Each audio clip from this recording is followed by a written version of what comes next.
Nuk ka asnjë angazhim dhe nuk ka asnjë ndryshim.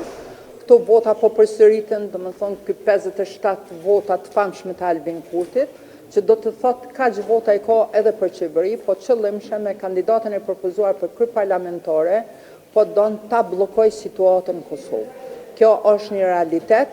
Ata s'kan bërë asnjë lëvizje, sepse nëse do kishin bërë ndonjë angazhim për sigurim të votave, s'paku ndoshta kishin mujt me siguru edhe një votë, edhe me bo një ndryshim për një votë.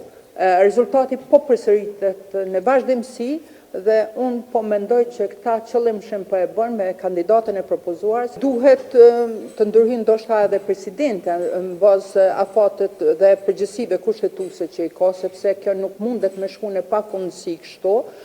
Ndoshta gjykata kushtetuese nuk e ka sqaruar afatet kohore me vendimin që e ka marrë, por ndoshta edhe nëse presidentja i adresohet prap gjykatës kushtetuese, së paku limitohet koha sa ka të drejtë. Ka të drejtë ta zgjedh kryeparlamentarin, po deri jo në pafundësi, po të caktohet së paku një periudhë kohore ku ata që dëshirojnë që e kanë shumicën, ata që dëshirojnë ta zgjedhin kryeparlamentarin dhe formimin e qeverisë, ta kenë një afat kohor deri kur mund ta propozojnë.